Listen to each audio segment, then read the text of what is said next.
PN জাংশনের সবচেয়ে first যে common ব্যবহারটি আছে সেটি হলো রেকটিফিকেশন, একমুখীকরণ, এটি নাউন। রেকটিফায়ার এটি হলো সাবজেক্ট, কর্তা, একমুখী কারক বাংলা একমুখী কারক, হ্যাঁ। আর তোমার রেকটিফাই অর্থ হচ্ছে রেকটিফাই মনে হয় তোমার হলো ভার্ব, একমুখীকরণ। একমুখীকরণ এটি ভার্ব হিসেবে কাজ করবে। তো যাই হোক, আমি ওই ইংরেজির ওই ব্যাখ্যায় যাচ্ছি না। আমাদের একমুখী কারক হিসেবে ডায়েট কি ভূমিকা নেয়, কি করে, এটি আমাদের দেখতে হবে। হ্যাঁ, তো প্রথমে একটা ছোট্ট বুঝ তোমাকে দেই। সে বুঝটা জি হলো, স্যার। সেখান থেকে আমরা একটু বড় বুঝ দিকে পরবর্তীতে ইনশাল্লাহ যাব। সেটি হলো যে বিদ্যুৎটা আমরা জানি যে এসি বিদ্যুৎ যায় কোন দিকে? দুই দিকে, সম্মুখ দিকেও যায়, পশ্চাৎ দিকেও যায়, ডান দিকেও যায়, বাম হ্যাঁ, দিকেও যায়। হ্যাঁ। এটাই তো বড় কথা।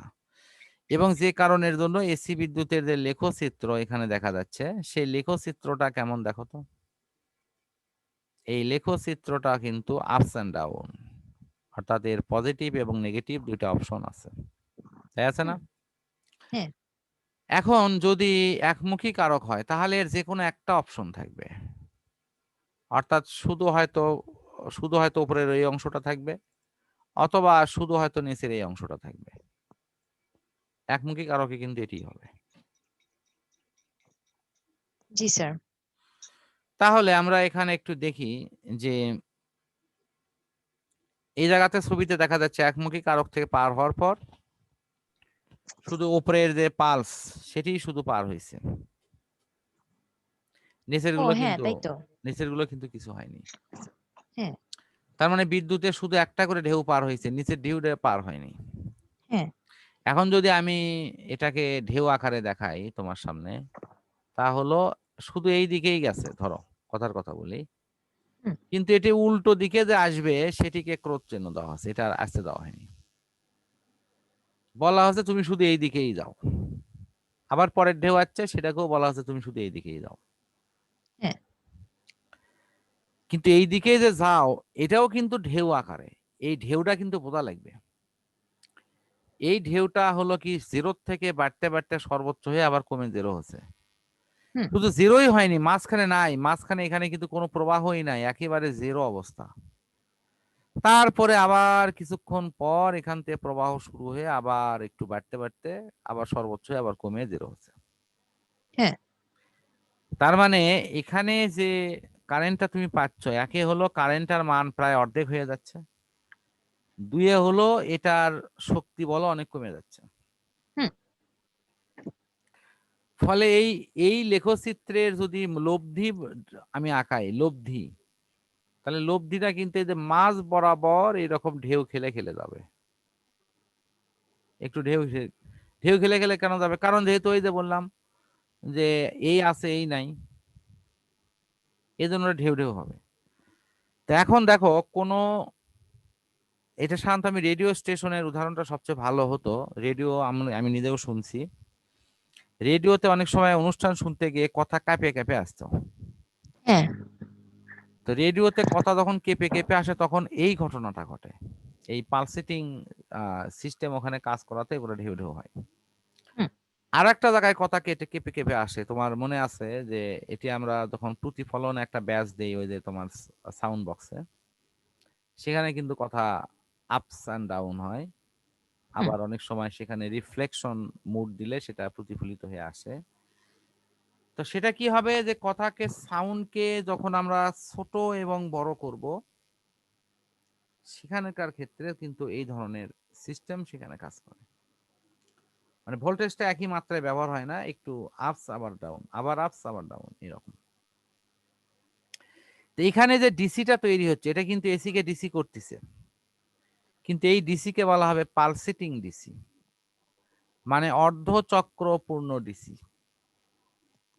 পূর্ণ তো মানে চক্র হচ্ছে না, অর্ধ তরঙ্গ তৈরি করতেছে, হুম, কিন্তু সেটা একমুখী। ঠিক আছে, এই জন্য লেখা আছে অর্ধ তরঙ্গ একমুখীকরণ। এখন আমরা একটু বোঝার চেষ্টা করি যে এটি কিভাবে কাজ করে।